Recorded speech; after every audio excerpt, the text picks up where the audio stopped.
dispensation.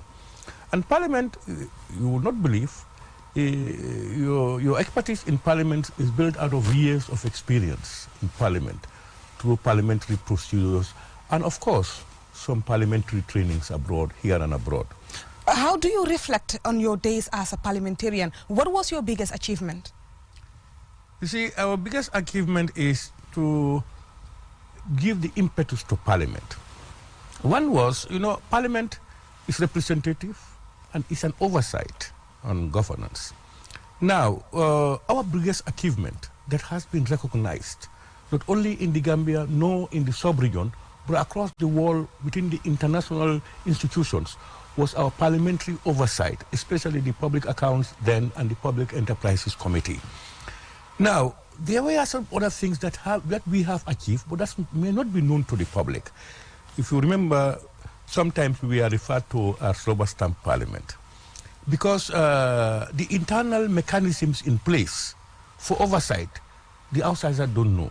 Like during our time, before any bill, anything comes to Parliament, to the plenary, it comes through the caucus. What we mean the caucus is the group of, the APRC membership, who constitute the bulk of the parliamentarians. These documents come to us in our caucus, where the minister comes in with his technical backup. Then there are no politics, no partisanship.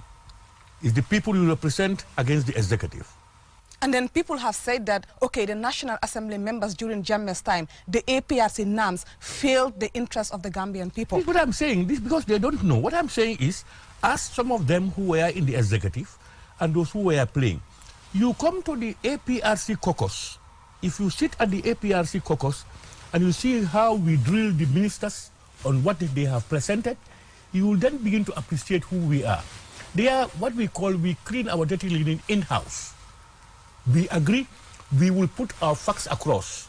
A, B, C, and D, we are not in agreement. Go and change it. It's not in the interest of the people. We will talk. Finally, what we say is what they do or we don't do it. So when we do that, they go back and amend their bill or whatever to suit what we have said. Then it comes to Parliament. When it comes to Parliament, we have done our work already. So it's left to the other parliamentarians who are not within the APRC to criticize or do whatever. But for us, a few people will just speak about it because what we need to do, we have done it. So that's how we operate. But people, because they never saw us on the floor of Parliament shouting over bills or whatever, they thought that we were just rubber stamping. But the executive knew, and that's the best parliamentary practice. We were there, we scrutinized. And interestingly also, the then leader, our president, is usually more than happy to see us scrutinize and hold people to account. If you go to Parliament today, you go and look at the visitors' books, there are certain comments you will have seen. So we had the full backing of the leadership in ensuring parliamentary oversight. So when people sit down and say, oh, this Parliament, they were rubber stamping and all these things. No, not at all, not at all. Not at all. So how strong is the APRC party right now, despite reports of internal party struggle? How strong is the party? You see, every party has struggles. Every party has challenges. If you remember when President Jammeh left the source of the country in January, media houses, GRTS, private media, was on the APRC and President Jammeh. Unfortunately, all forms of accusations were leveled against us, all to make Gambians put away APRC. And not for one moment would people appreciate the little we have done. It was all negative propaganda. To a level that then we believe, we as APRC believe, that the coalition wants APRC off the ladder. And we cannot believe, some of us cannot live to see that happen. Because we believed in as much as we have our limitations, we also had our strengths. So this media propaganda gave us a lot of problems. by April, when we were going into the parliamentary elections, our accounts were frozen. Our vehicles were seized. We were thrown away from our office, all to destabilize us. But there were no outcries from the various media houses. People were just keeping going. People seemed to be happy that what happened to us during those times. But nonetheless, we continue to challenge. And we also try to portray to Gambians that we are an opposition with a difference. Not an opposition that confronts, not an opposition that goes on violent demonstrations to put down government structures, etc., but an opposition that engages, an opposition that wants to go to table and put all things on the table and discuss, because we believe we are a government in the waiting. So with all those things, various arrests, if you remember, our people were arrested after the 2017 February independence celebrations at Kamfenda. The UDP, they were going back home. They found the people at their checkpoint there selling. They started throwing words at them. They responded. They came down their vehicles and attacked them. Our problem has been the few people, 8, 9 people who were there. When the police came, they went around the village and arrested over 50-something people who were not even at the scene. And ironically, not one person of those who were going, who attacked these people, was even arrested, much more taken to the police station. That was what Gambians view as the new Gambia in terms of rule of law and democracy. And still people tell us, oh, you can now speak, you can now talk. People can talk, but APRC, if you talk, you have to account for it. This is known. I think what they mean, Honorable, is people can talk because now people have that freedom to express their view. Yeah, but even then, people were talking. Papers were writing. Oppositions were talking on the radios. They were talking on the papers. You know, what we are saying is, what I'm saying here is, if you believe that there is some space for everybody, why should it be selective? That it means whether you are opposition, APRC, or whatever, whoever you all are governed by the same laws. But if you speak, you can go, no problems. But if I speak, you come and take me up. Well, what do you mean then? Then that's selective justice. And I do believe, to be honest, with all this, I believe that, the power of the pen, that's the media, it can be very destructive and very progressive. So what I also want to say is that the media fraternity should put aside their political affiliations, whatever, to serve independently. Because they are the fourth estate. They are a complete check on governance. So if that is to be effective, all other things must be aside. What we used to be criticized, a lot of things are happening now. You can hardly hear it as issues on the media. I get surprised. If those things had happened then, it will be headlines. Do you think APRC is capable of a comeback? That is a very interesting question, because APRC is in fact coming back. It's not capable of coming back. We are coming back. Gambians' hopes were risen by the coalition, and promises were made. People anticipated a lot of things, including some of us in the APRC, because we all want a better Gambia. All right? The irony of it was, for us, we are seeing it, most Gambians are now seeing it as lip service. Talk sweet to get what you want. But the intent and the commitment is not there. That's what we have seen. And that unveiled itself in 2017 when we were going into parliamentary elections. The coalition came together and President Barrow resigned from the UDP as an independent candidate supported by these political parties. Now, he is now a president independent, not belonging to any political party, and the political party supporting him. To go to parliamentary elections, what I had expected, to give him support is to have coalition National Assembly members for the duration of the president's term. But when we came to parliamentary elections, what did we see? We saw that the political parties in the coalition all went on their own. And at parliament, you now have parliamentarians who belong to political parties. President Barrow does not belong to any of these political parties. Where do my parliamentarians, we take stock with them. UDP with Usenu, Amat with his NRP, Mama with his people. What about President Barrow? He finds himself in a funny position, very funny position. From there, I, for one, come to understand that these people have a different agenda. Then what's your position on the MOU that they agreed upon? With the former president. You see, that is the greatest challenge. In fact, that is the, if you remember, prior to President Barrow leaving, President Jammeh leaving the source of the country, there was an agreement between him, ECOWAS, the African Union, and the United Nations. Now, what government is telling people is that we have not signed. But let's be honest. Those players were doing it on behalf of the government of the Gambia. It was their intervention that led to the smooth transition that we enjoyed. And the goodwill of former President Yahya Jammeh to ensure that Gambia is not thrown into another chaos.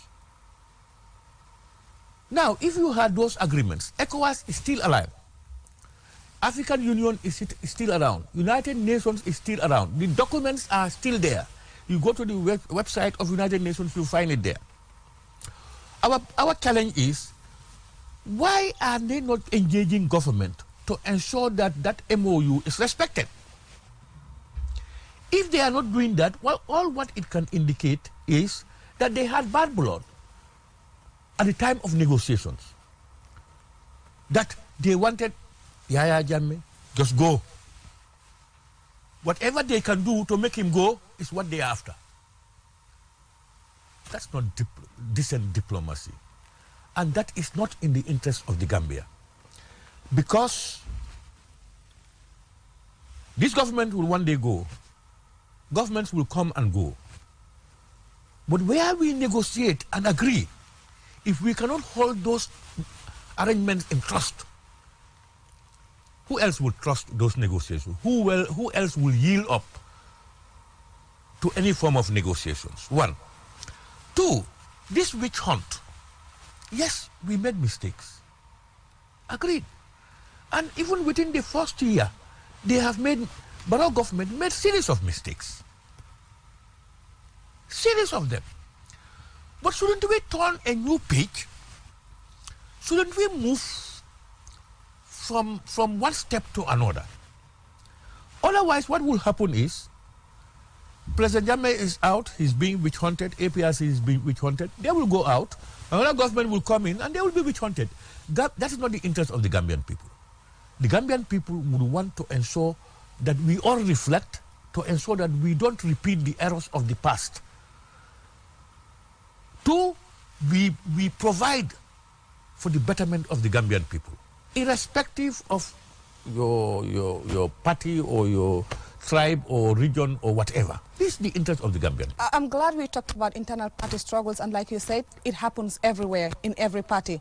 Which begs the question, what do you make of Emir Bass and Sidi Njai's cross-carpeting to the other side?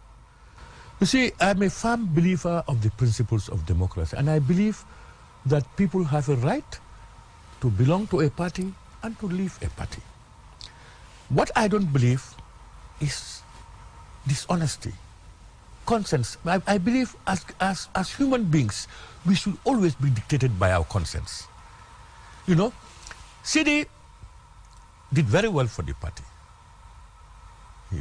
Up to the time, even the impasse, he was the former Minister of Information. He went with President Jammeh. He came back. He worked hard for the party. At one point in his life, he believes that he has to join President Barrow. for many reasons. And he has the right. Up to today, we are in talking terms, we are fine, everything fine. We respect him for that. It's a different case for Emeba. It's a different case for Emeba. You know, Emeba joined, we came to know him in the party after the 28th October rally at Buvazone of last year. And he approached me. He wants to join the executive. And I said to him, in the presence of some people, I said to him, I cannot unilaterally do it. But as a former minister and somebody who has been in governance, we will not mind. I will share it with the executive. If they approve of it, we will let you know. That's how he came to the National Executive Committee. With all those ups and downs at that time, if you observe, I don't usually keep quiet, but I have been very quiet over Emeba issue. I have been very quiet because I know however long it takes, the truth will prevail. And I know I am in politics now because of few reasons. Few reasons. Because even if President Jammeh had been here, I would have left active politics. I have decided that.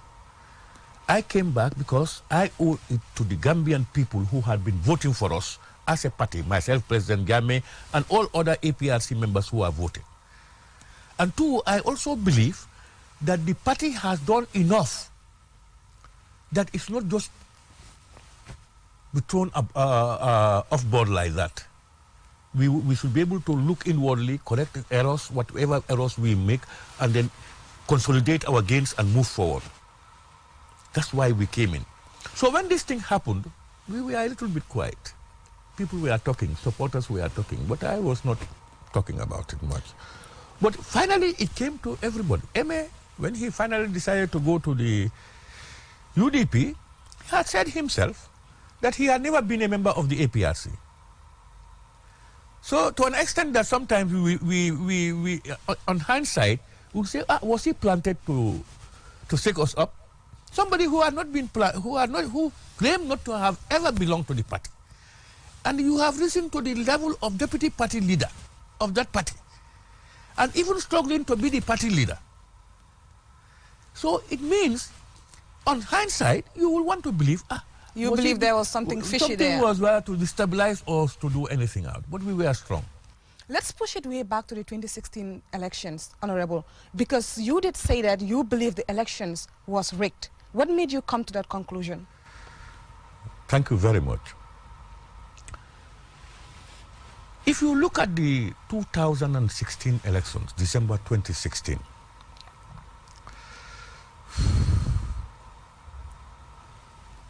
the results were, we went into elections, votes were counted, results were announced. And President Jammeh immediately accepted the results and congratulated President Adama Barrow, President-elect Adama Barrow, in good faith. Some of us who had the thing of being in contact with the president during those periods would honestly and sincerely say this, that he's a man of faith and believed honestly that the Gambian people had decided. Honestly, wallahi. What made him change when IEC came up with the errors? I am coming. And people are not talking about that. But before I go into that, remember, whether the elections are free or not, whether they are fair or not, contestants reserve the right by the Constitution to petition the Supreme Court to decide on whatever petitions they have. They have that right. It's not a crime. Anybody could do it. It's part of our laws. But on that Friday, after all that, things were going. Until the IEC themselves came back to give us another result. The first results, the coalition was leading the APRC by over 50,000 votes. The IEC came back to say that there were errors in URR, which errors cannot be ascertained, details of which errors we don't even know, to say that now the difference between the APRC, the UDP, the coalition has come down. President Barrow has come down to about 200 and something thousand. That brought the difference between him and the APRC to about 18, 19,000 votes. Difference from one region. Any genuine human being and who is honest to his conscience will challenge those results if somebody tells you that. We resorted to petition it, and the Supreme Court then, the judges were 3 in Nigeria, 1 in Sierra Leone, and we have the Chief Justice who was here. All these people are not Gambians. They are living in ECOWAS countries. And the period from December 1st to elections to handing over is meant to iron out electoral differences, results, etc. So by the time your term ends, in 2 months' time, everything is clear, you hand over. Not one person was interested to get those judges to here. The first comments they made was there were no judges appointed. When that went through, when letters were brought out, they came back again. No, but those people are busy. In an emergency situation in the Gambia where elections are thought to be fraudulent and they is going to court and it's going to be a short period, those countries could have easily brought the judges to determine. If they say elections are free and fair, President Jammeh goes away. It's interesting that we brought up this conversation because elections rigging is something that politicians have accused Jammeh of. How? Yeah, but you know, when you accuse, we are giving you our reasons. What do they have to say that we have rigged elections? We brought in the system of elections that is transparent. Remember, prior to President Jammeh, voters' cards are prepared handwritten. You take a photograph and you stamp on it. I witnessed in my presence during the PPP regime in Talinding Kunjam, where bundles of voters' cards were brought in and they were being prepared in people's names who are not there with only their photographs and somebody thumb printing for them. Those elections were declared free and fair by the international community. It is President Jammeh and the APRC that brought in the Independent Electoral Commission and changed the system where elections are being governed from local government, an institution of government, to an independent institution. So if people are saying, and that during those times, before him, elections free and fair, with all those loopholes, free and fair, with all what President Jammeh and the APRC has put in to ensure free and fair elections, they continue to say he's been rigging it. These are the comments of the same groups of people.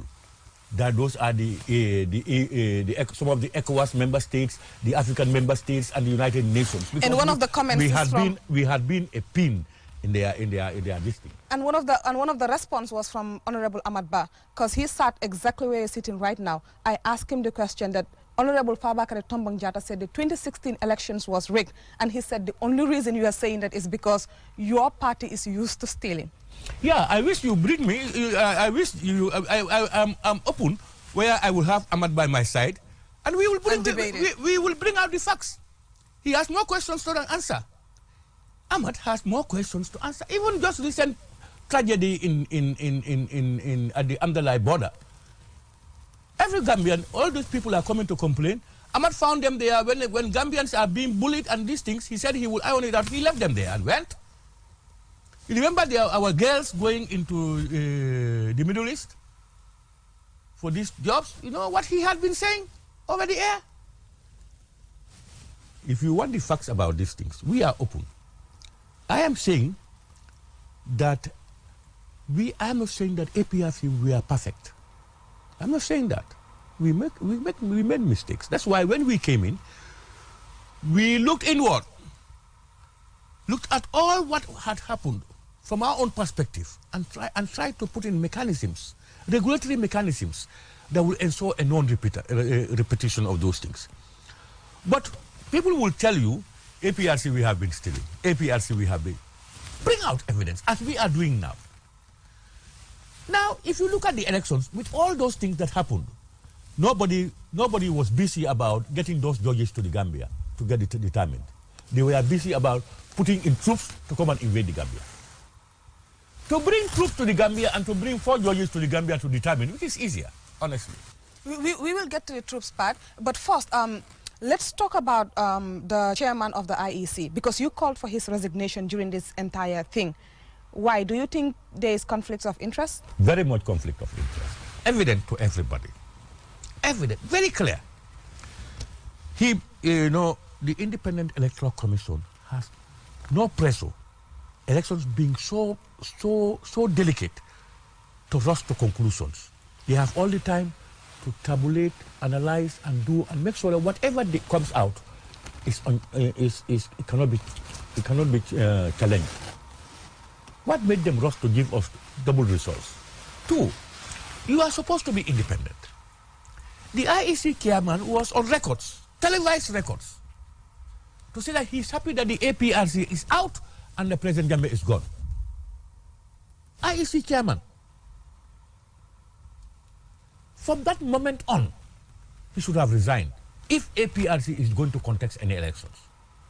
Because he has indicated that it's his pleasure that APRC is out and he doesn't want APRC back into the government.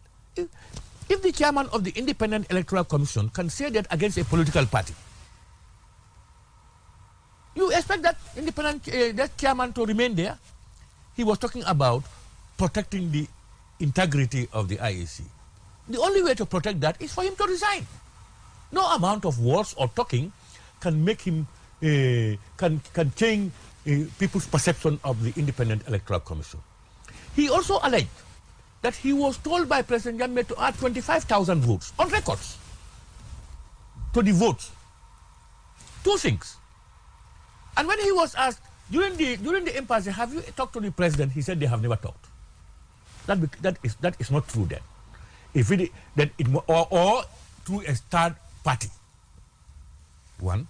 2, if any sensible person, where the coalition is leading you by 50,000 votes, you are asking somebody to add 25,000 votes. It doesn't make sense. If I am going to ask you to add, I will ask you to add more than more than the difference between us. That's because I will want to win. But you are beating me by 25, by 50. I'm asking you add 25 to mine. If you add 25, you now beat me by 25. What does it help me? So, analysis should show that the man is he has a preconceived mind, and that it has been a calculated game throughout the process. And I've also said this. The law provides that counting should be done. According to he himself, he said, how can you steal? Counting is done on the spot. Remember, we introduced that counting on the spot, not them. We introduced that counting on the spot to ensure transparency and accountability. But the law provides that all political parties' counting agents must be provided by certified results signed by the officer of the Independent Electoral Commission. So at all the parties there, after counting, they will go with their result slips that at this polling station, APRC had 20, UDP, this thing, everybody is written down, signed by all of them, and signed by the officer. If that happens, there can be no stealing. Because when we live there, we tabulate our own, you go and add your votes, we will challenge you. But the IEC, it is difficult for them to give those people. Sometimes people quarrel with them. They will not give them those certified results. They will just ask those counting agents to sign their own. When they sign their own, for them to prepare and sign one for them, they will not do it. What does that go to show? Because if that agent goes to write on a piece of paper or an exercise book the results, it's not authentic in law. If you go to court, you cannot submit it. It will not accept it as an exhibit because it's not authentic. Why would not the IEC impress on its officials to make sure that they give counting agents of political parties certified result slips? Here again, It creates doubts.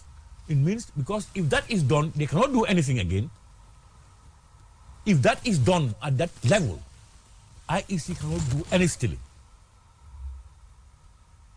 What is counted is what's going to be announced. If they do, they will be exposed. But in the event that there are some that have been signed and given, there are some that are not signed, whatever they do, you cannot challenge it. Back to the troops, Honorable. Where do you stand on ECOMIC's presence in the Gambia, particularly Fonyi, because people believe that their presence in Fonyi is very heavy? What do you make of that? You see, my honest opinion is there is no need for ECOMIC in the Gambia. My number one listing. ECOMIC is as a result of the groups that I have called. Their ill intent to get APRC out of power and President Jammeh out of power. That brought in ECOMIC. My few concerns are that ECOMIC, as at now, from what I understand, they are more powerful than Gambian security. ECOMIC, if you remember,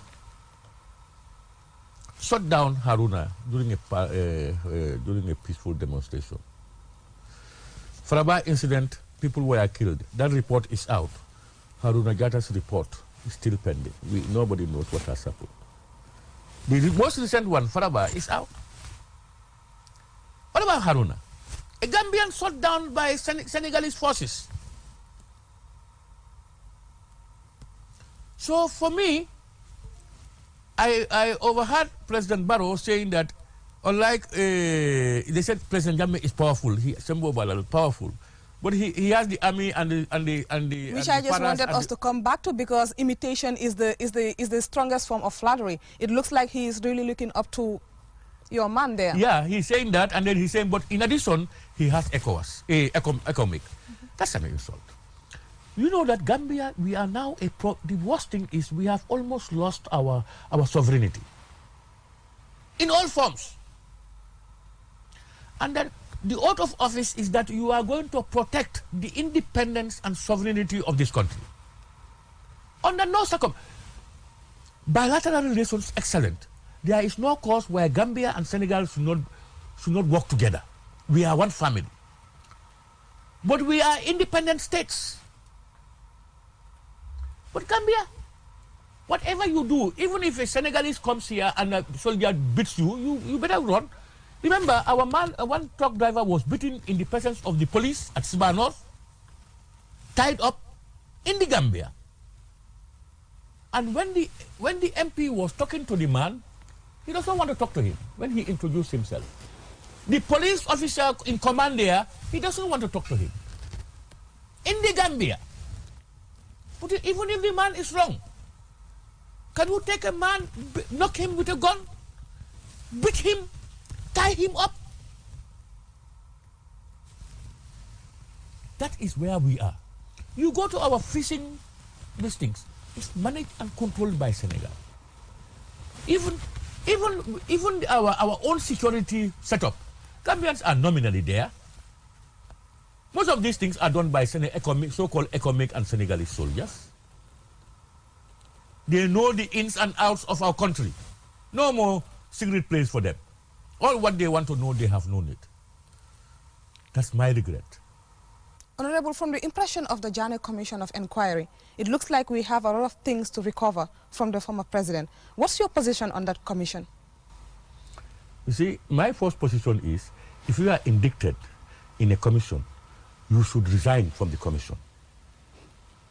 What became of Kurang, who talked about the prosecutor, his involvement in some other things, and that man was removed. He still continued to prosecute. I mean, that's very interesting. Two, the other thing is, this is a commission. You are to find out and then report to government. One, you are to find out. In a commission where the accused is no more in count, I am called, I come. What about this and this? Yaya Jammeh said, let me take it. Money, Yaya Jammeh said, let me see. Where government has a process and legal process If I give you command outside the law, you should not go by the command. So if you say those things, where are the documentations to prove those things? It's ill will. 2, who are you qualified to prosecute somebody that you have participated with in the same process as alleged by your own people? The other thing is they made decisions like they've frozen his assets and etc. Recently they went to his home, private home, and then sold some gold coins that President Jammeh owned. All those things are allegations. This is a commission. Whatever they say and do is not binding. So why are they going to expose and make those things to the people? Why are they showing that to the people? Because you are making people believe something that may not be true. You wait until you put your report, and the report goes to government. A government white paper comes out to say we are going to prosecute A, B, and C, or we are going to do A, B, and C. Aha. But these people are seeing themselves as judges, when all these things they are saying are allegations. They are not true. And even if they are true, it's yet to be established by any independent court of the law. Then what about the TRRC too? There is a misunderstanding here. You see, people must understand that the TR is truth, reconciliation, reparation.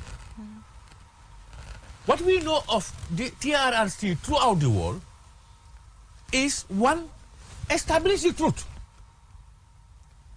People, if there are allegations of a crime being committed, either murder or whatever, I come out and say, this particular thing, I did A, B, C, and D. Honestly, I will not lie. From there, that truth is established. Then there is this reconciliation now. It's not for punishment. It's to satisfy that the truth is now open, that what had happened. Those who were hurt would get that. You know, if you know the truth, you are a little bit satisfied. You already have an issue with the TRRC following the appointment of Alhaji Barrow. Yes, I'm coming to that. So when that has happened, you come back again, and then you reconcile. The truth is now I have confessed, and you are the person affected. Now I've confessed to you to the truth and reconciliation.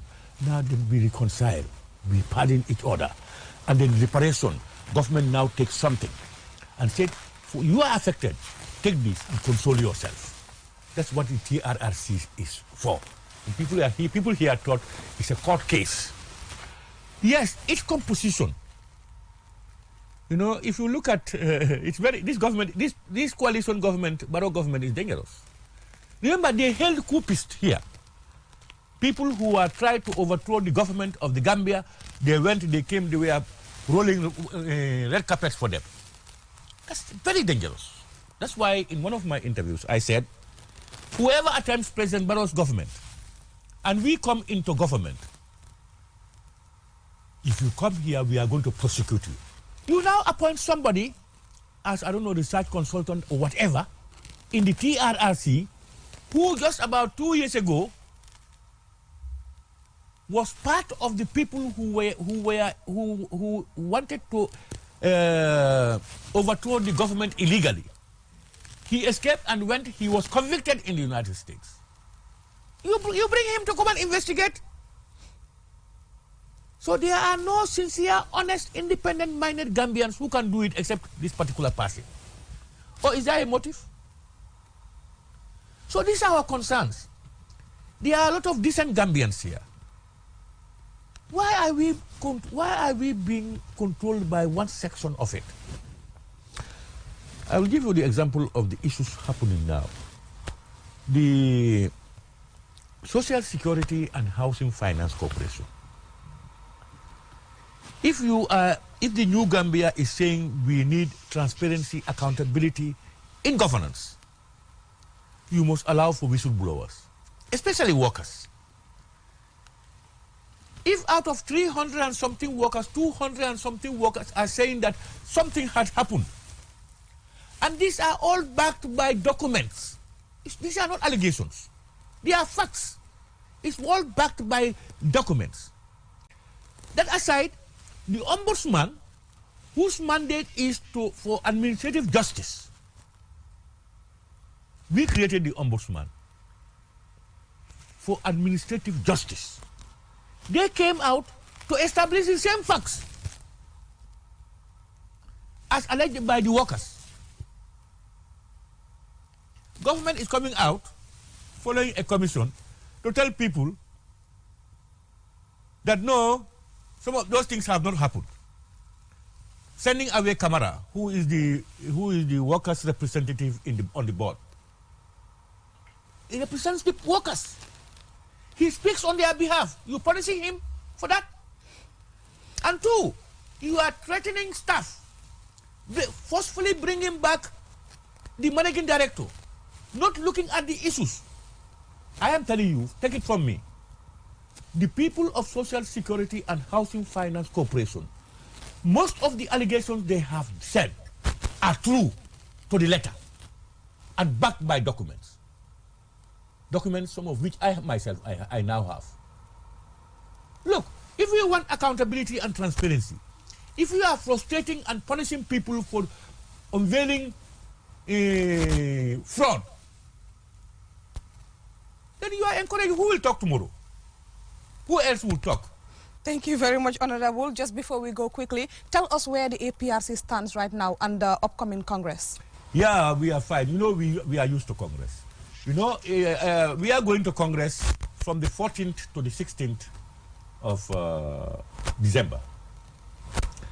I'll just tell you one thing. You know, it was around 2015 that we introduced that each political party must go to Congress at least every 2 years.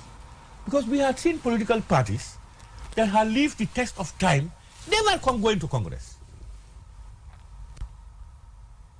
So we are going to Congress from the 14th to the 16th. And it's going to be held in Buyam, Fonyi Kansala. And we are inviting the media houses. You will see what APR is. The APRC is in its true form. We are going to have our 26th January rally. You know, if you remember last year, 28th January, this time is going to be in Brikama. It will be unprecedented in the political history of the Gambia. From the rally, immediately after the rally, the APRC executive will tour the Gambia. Because for us, what we believe is the coalition told Gambians 3 years. We believe that 2019 is an election year. We are getting ready. Thank you very much, Honorable. It looks like we are out of time right now, and we really want to thank you for coming to the show today. It's an honor having you here. Well, this now brings us to the end of this edition of The Viewpoint, and I want to say a very big thank you to our viewers out there, and of course, those of you listening on Q Radio 103.3. Do join us next week for another exciting episode. Thank you very much for watching, and thank you very much for listening, and bye for now. Thank you, Honorable. Thank you. It's a pleasure. Thank you.